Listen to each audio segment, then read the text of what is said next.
Okay, in this example 3, we are multiplying rational expressions. And we're going to use the same key idea that we use in elementary school when we have two expressions such as 2xy over z times 3x squared over 4yz. We used to multiply it in elementary school top number times top number. Well, here we'll do the same.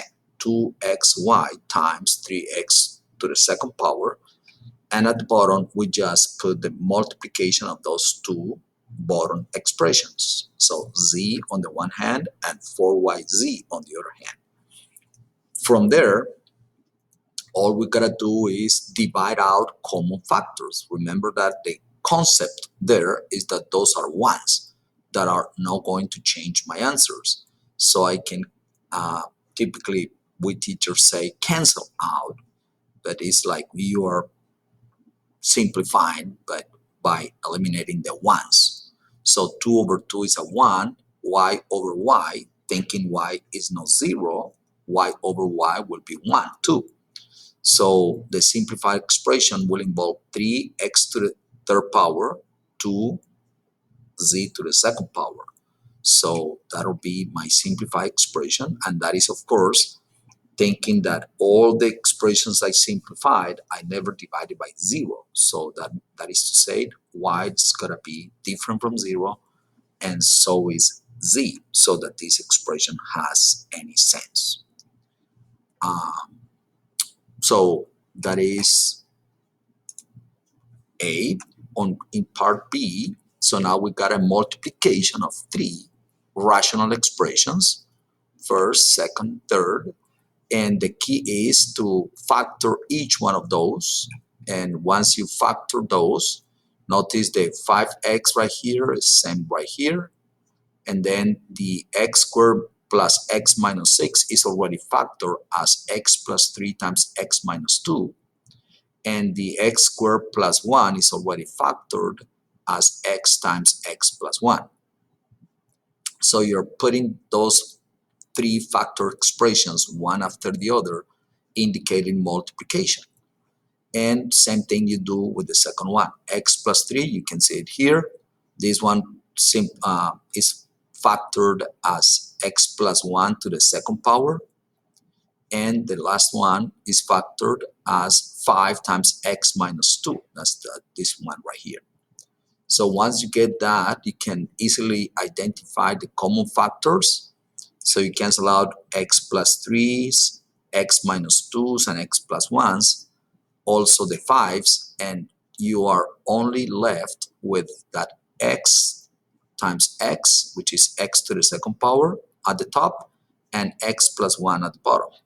So that means that this expression here is the same as x squared over x plus 1 for those values that are not -3, -1, or 2, which are, again, the numbers that make the denominator 0. So, an example, please try this too. I'm counting on you guys will pause the video at this point, so I'm not gonna make it too long by waiting on you, because I'm gonna trust that you guys do that. Write it in your notebook and then try it right here. And let me move on to example number 4. So in example number 4, it is multiplying a rational expression by a polynomial.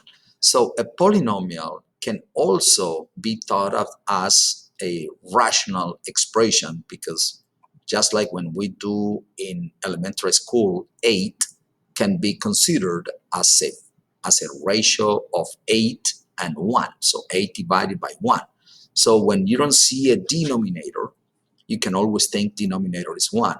So if you keep that in mind, there's going to be nothing different from what we already did. So multiplying these two is multiplying this rational expression times this polynomial. Now you can see that is also a rational expression, only denominator is 1.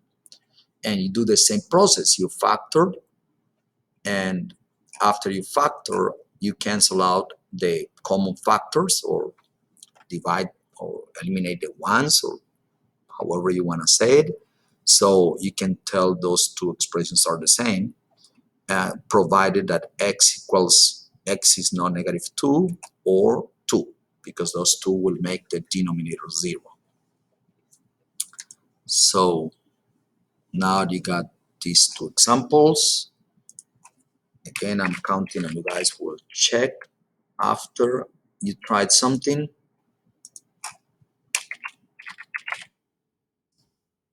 And here it is. And let me try to squeeze in the example number 5, which is about division. So the important thing about division is, just like we learned in prior years, any division can always be thought of as a multiplication.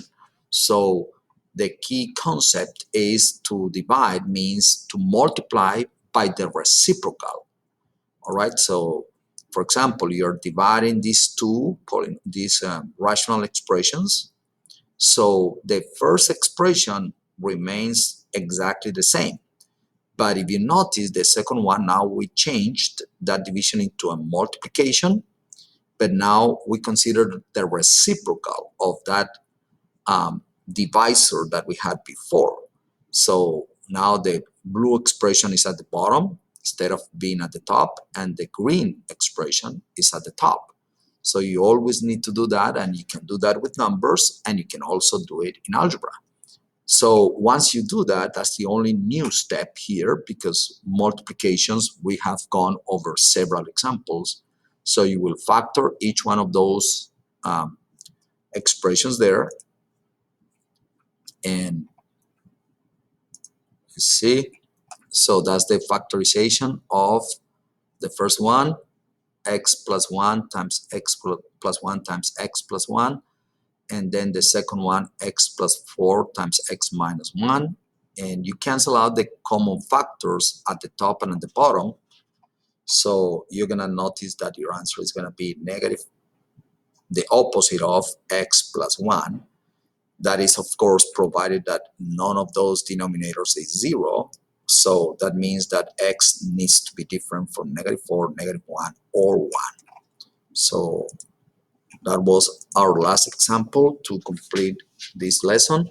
So don't forget to try each one of these. And if you have any questions, please come to class ready with questions.